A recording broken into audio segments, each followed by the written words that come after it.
ay bagong national anthem, ang mga sawi sa pag-ibig, na ginawan pa ng sari-saring dance covers. Kahit ikaw ay magaling, sa'yo lang aawin, sa'yo lang aawin. Kahit na ikaw ay nagbago na, iibigin pa rin kita, kahit ayaw mo na. Tatakbo, tatalon, sisigaw ang pangalan mo. Ito ang national anthem ngayon ng mga best nating marurupok. Ito ang Kahit Ayaw Mo Na ng indie band na This Band. O bakit ba kailangan pang umalis? Pakiusap lang na huwag ka nang lumihis. Tayo'y mag-usap, teka lang, ika'y huminto. Huwag mo kong iwan na ayusin natin to. At isinasayaw na rin ito. Kaya mo bang mag-hashtag Kahit Ayaw Mo Na challenge? O bakit ba kailangan pang umalis? Pakiusap lang na huwag ka nang lumihis. Tayo'y mag-usap, teka lang, ika'y huminto. Huwag mo kong iwan na ayusin natin to. Ang isang ito, kahit kabuuanan, laban. Lapit ng lapit, ako'y lalapit. Layo ng layo, ba't ka lumalayo? Labo ng labo, ika'y malabo.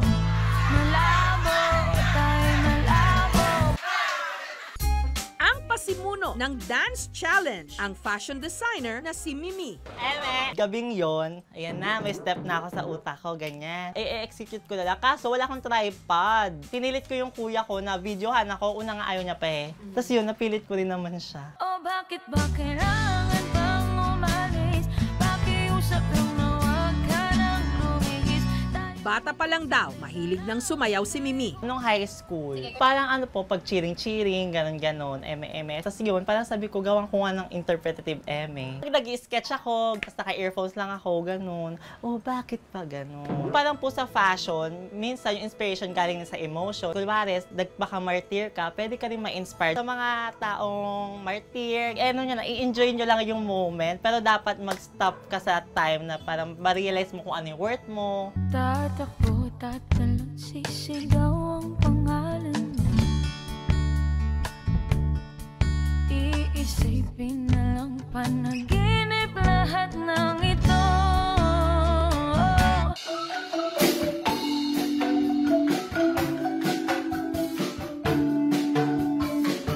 Ang kantang ito, binigyan ng kakaibang himig ng Banda Kawayan Pilipinas.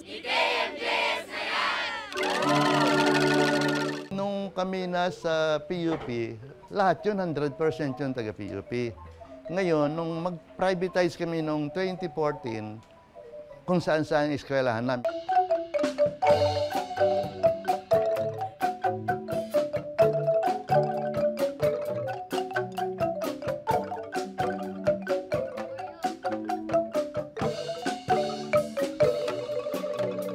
Ang mga kawayang ginamit nagmula pa raw sa Paite, Laguna, at si Sigfredo ang mismong bumuo ng mga instrumento. 71 years old na ako. Magkaroon man lang akong legacy sa bayan ko sa amin sa Paite, Laguna. May tiga-bongbong na katumbas ng bass at horn. Marimba na maihahalin tulad sa lyre. At kalagong kung saan tsinelas ang ipinangpupukpok. Maganda siya gawin para dun sa other side naman ng mga hindi nagse-celebrate ng Valentine's.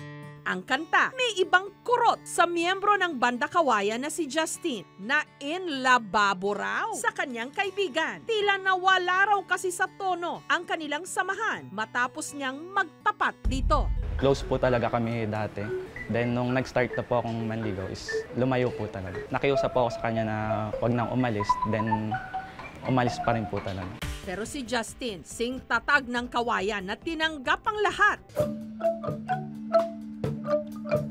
Pag tinutugtog ko nga po yung Kahit Ayaw Mo Na, bumabalik sa akin yung memories nung college days na may taong nang iwan sa akin. Tinatawanan ko na lang po siya. Gusto kong makita nila na kahit na ang mga instrument natin ay mga katutubo, kaya nilang tugtugin kahit anong uri ng musika.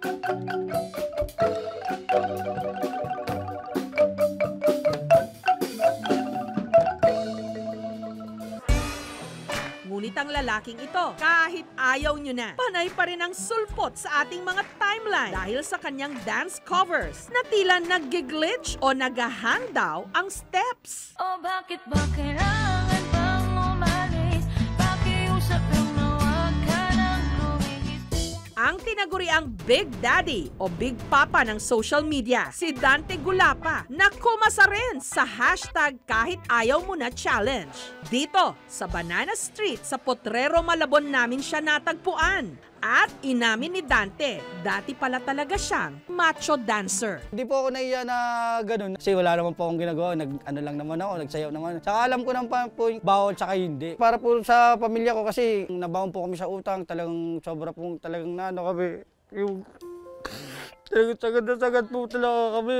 Wala po talaga kami makuha ng pagkain. Pati pagbayad na bahay, tubig, ilaw. Sa katabing bar ng kanyang pinagtatrabahuhan naman daw niya nakilala ang napangasawa niyang si Emeline. Galing din naman kasi ako sa club. Dati ako humawak ng babae. Hindi ko pinagkakaila yun. Kung ano man, kung sino man ang magtanong, hindi ko ililihim.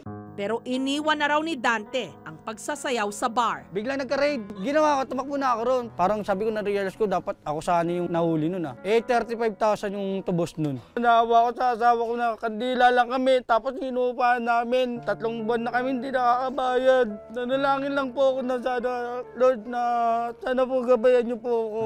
Makaya ko po itong... Makaya ko po itong nangyayari sa buhay ko. Sabi ko, nagsisisi po ako talaga ng sobra-sobra na.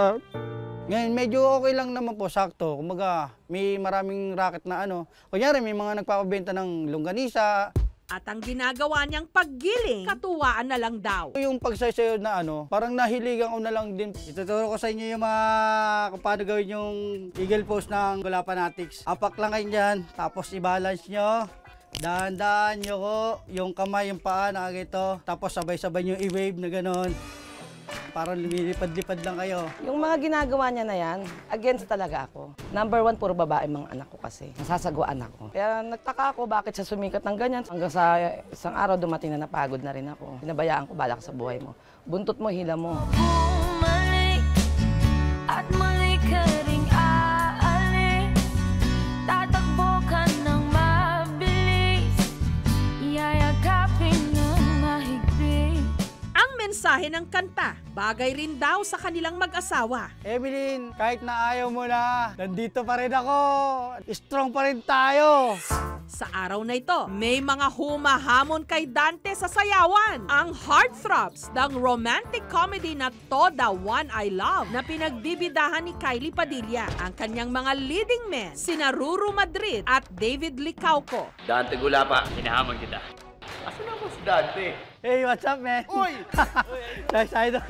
Idol. Tol. Paano yung mga steps mo? Get him. Slow. Pak. Pak! Tapos, kabila. Para may bali na. Pak. Titik. Yan. Lapit ang lapit, ako'y lalapit. Layo ng layo, ba't ka lumalayo? Labo ng labo, ika'y malabo. Malabo, tayo'y malabo. O bakit ba kailangan pang umalis?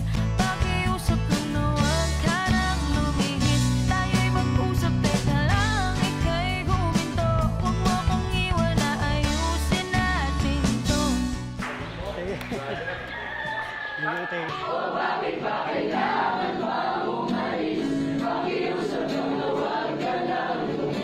Pero para naman sa mga estudyanteng ito, ang kahit ayaw mo na, pwede ring tungkol sa pagkakaibigan. Ito kasi ang kinanta nila sa burol ng pumanaw nilang kaklase na si K-Ron.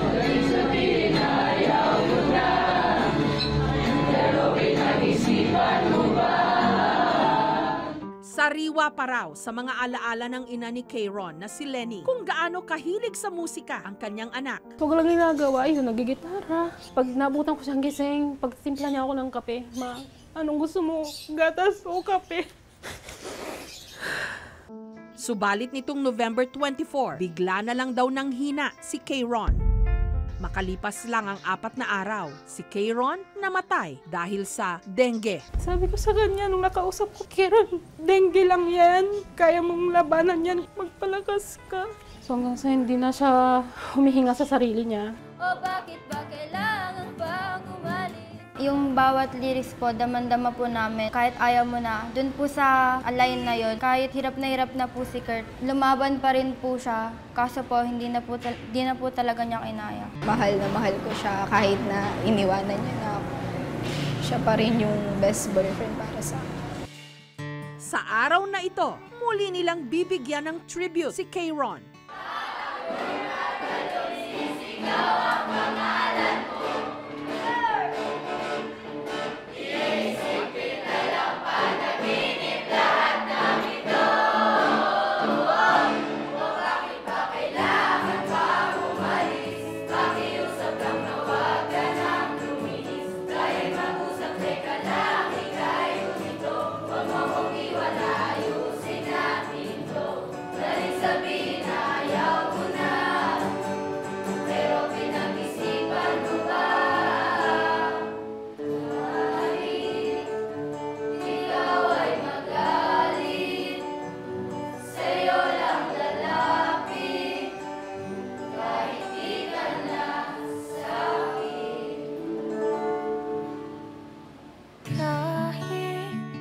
Alam mong mahal mo ang isang tao kung ayaw mo siyang bitawan. Pero papaano kung ayaw na niya talaga? O bakit ba kailangan pang umalis? Lahat naman ipinaglalaban ang kanilang pag-ibig.